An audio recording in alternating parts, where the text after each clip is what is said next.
It is nestled among the redwoods, 2,700 acres of pristine land, broken down into dozens of camps. And for 2 weeks every July since the 1880s, they've been filled with some of the most wealthy and powerful men in the world. Many of them arrive on their corporate jets at the nearby Sonoma County Airport. Others arrive in fancy cars, which will fill the on-site parking lot. At its height, there is said to be more than 2,000 men who attend, and as you can imagine, they are well protected by a trove of police. This is private property. Yeah, I know.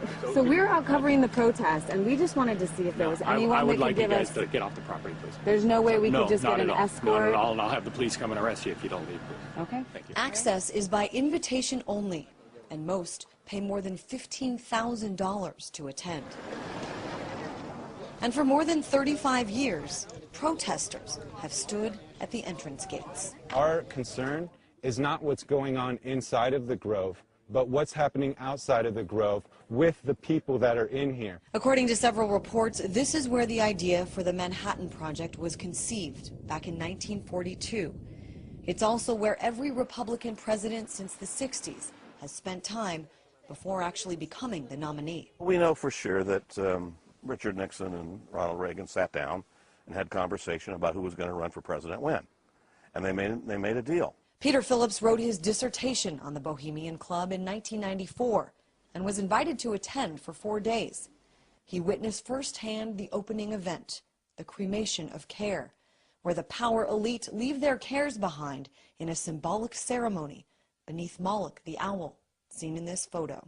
Jed Jankel says he was a paid employee of the Grove and drove the horse and buggy that carried the casket in the ceremony. The casket represented their cares, and they would actually burn it in along the lake with music. This is a place filled with secrets that only those who go inside and perhaps the trees will ever really know.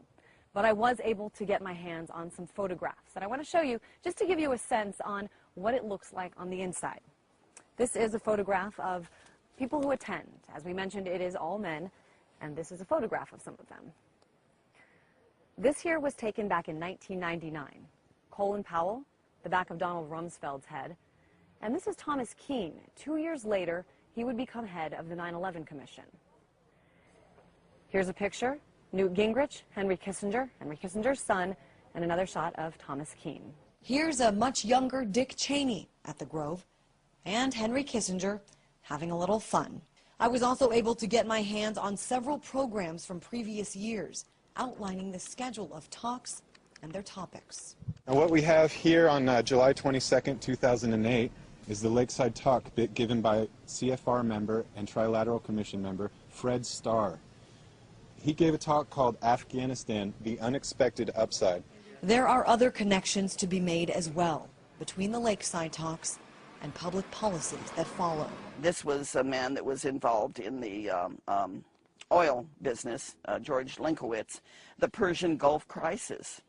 This is 1980. Caspar Weinberger, who was the Secretary of Defense in the Reagan administration on rearming America. And that's easily documented. The arms buildup came in around late 81, 82.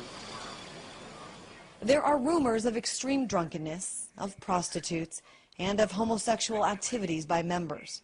But for the most part, it is the secret backroom agreements critics say should be brought to light. That agreement can be, occupying the Middle East, fighting terrorism, encircling China politically and militarily.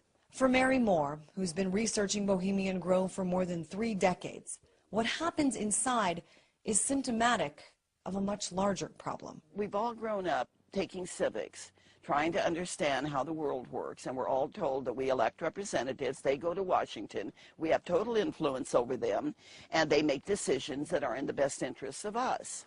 Then we start growing up, and if we pay any kind of attention, we find out that none of that is true. In Monterey, California, Christine Frizell, RT.